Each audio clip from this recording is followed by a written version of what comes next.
공수처가 대통령의 체포영장을 재청구했답니다. 그러니까 공수처가 앞서서는 체포영장 시한만 연장받겠다 이런 얘기를 했었는데 아주 논란이 거셌습니다. 대통령 측에서도 그런 게 어디 있느냐 이렇게 반발했었고요. 우리 정혁진 변호사님께서도 그런 건 없다라고 말씀을 주셨었는데 자 그런 논란을 피하기 위해서인지 어쨌든 영장 시한을 늘리는 게 아니고 영장을 아예 다시 청구를 하는 그런 선택을 했습니다. 정혁진 변호사님 어떻게 보십니까? 저러면 안 되죠. 저러면 안 돼요? 저러면 안 됩니다. 왜냐하면 아까 저렇게 하라고 하시지 않았습니까? 아니 그게 아니고 제가 봤을 때는 영장을 청구한다고 하더라도 서부에다 하면 어떻게 합니까? 서부에서 나온 영장이 이상하다. 왜 이상한가 봤더니 인권법 연구회 출신의 그 오동훈 처장의 판사 1년 후배인 그러한 그 부장판사가 영장을 발부한 게 이게 말이 안 된다 이런 이야기 하지 않았습니까? 제가 만약에 오동훈 처장이라고 하면요. 이번에는 적어도 서부에다가 청구 안 했을 거고요. 중앙에다 청구했을 겁니다. 그래서 만약에 중앙에다가 청구를 했는데 중앙에서도 영장이 발부가 됐다라고 하면 거 봐라 니네들이 뭐 서부에서 청구했다고 해가지고 뭐 이런저런 비판을 했는데 중앙에서도 발부되지 않았느냐? 그럼 저 같은 사람 할 말 없어지지 않겠습니까? 그런데 또 이 서부에다가 청구를 했다라고 하는 거는 서부니까 영장이 발부가 될 수밖에 없는 거고 다른 데다가는 영장 청구해봤자 발부받을 자신이 없다 이 이야기인데 지금까지 이런 혼란을 갖다 만들어 놓고 또 똑같은 행동을 한다? 제가 봤을 때는 도저히 납득이 되지가 않습니다. 그러니까 어차피 연장 신청을 하는 것과 영장 재청구를 하는 것이 결과물이 똑같을 것 아니냐. 지금 설 변호사님, 제가 알기로 중앙지법에는 영장 판사가 한 3분 정도 있어서 랜덤식으로 자동 배당식으로 이렇게 가는 건데 서울 서부지법에는 그 이 부장 판사 혼자 있다고 들었습니다. 그러니까 네. 지금 다시 재청구를 해도 그 검토를 이 부장 판사가 혼자 하게 되는 그런 셈이네요. 근데 그 영장 재청구의 규칙에 보면요. 다시 청구해야 한다고만 돼 있지. 다시 영장 청구를 할 수 있다라고만 돼 있지. 어디에 해야 한다는 건 없어요. 근데 그 규정상으로 봤을 때는 원래 발부를 받은 법원에다가 하는 것을 전제해서 아마 저는 규정이 돼 있다고 생각을 하거든요. 그렇기 때문에 공수처에서 지금 서부지법에 당초 원래 영장을 청구했던 발부받았던 곳에다가 청구를 하는 것은 아닌가라는 저는 해석을 하는데 뭐 그런 면에서라면 뭐 이게 부적법한가라는 생각은 좀 듭니다. 근데 이게 만약에 공수처에서 다시 받는다선 치더라도 이게 집행이 될까요?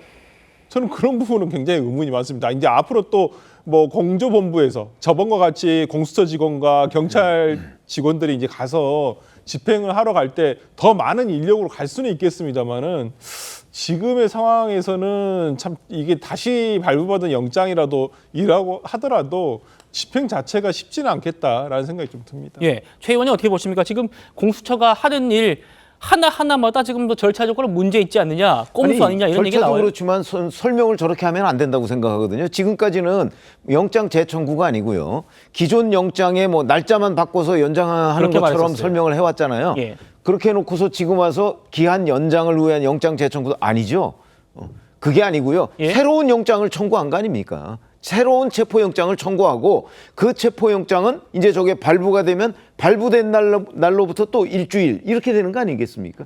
그러면 기한 연장을 위한 영장 재청구가 아니고 새로운 체포영장 청구라고 설명을 하는 것이 깔끔하고 오히려 지금까지 그러면 기한을 마치 그 기한만 연장할 수 있는 것처럼 설명한 부분은 잘못된 거죠. 그래서 그 공수처가 본인들의 그 미숙함을 자꾸 감추기 위해서 뭔가 설명을 잘못하거나 아니면 상황을 호도하고 있는 것이 아닌가. 저는 그렇게 보고요.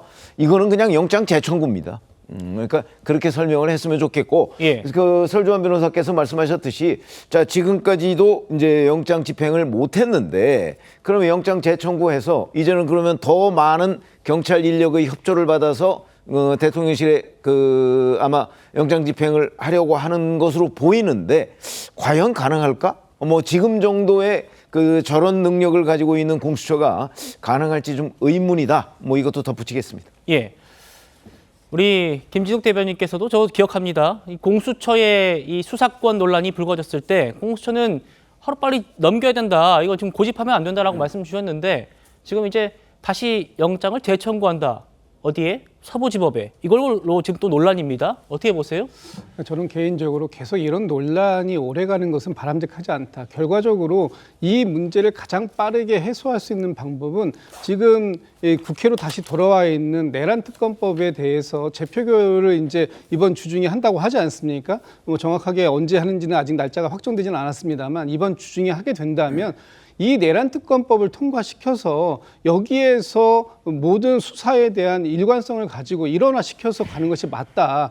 언제까지 경찰, 검찰, 공수처가 이런 식으로 계속 핑퐁을 하게 될 겁니까? 경찰이 수사권을 가지고 있고 이 공수처가 이 이첩에 대한 권한을 가지고 있고 또 그 결국 기소는 검찰이 해야 되는 이런 이 나눠지는 이 3단계의 구조로 가야 되는 것을 하나로 일원화시켜서 통합적으로 빠르게 이 수사의 결론을 내고 또 이 진실을 규명하기 위해서는 특검밖에 없다라는 말씀을 제가 다시 한번 드리는 거고요. 이번 주에 있을 내란 특검법에 대해서 재표결을 하게 될 텐데 국민의힘 의원들께서 이런 과정들을 국민들께서 굉장히 지리하게 보고 계시고 답답해하게 생각한다. 또 빠르게 이 문제를 해소하는 방법이 필요하다라고 보신다면 이 내란 특검법에 적극적으로 동의를 해주시리라 저는 뭐 그렇게 기대 한번 해보겠습니다. 예.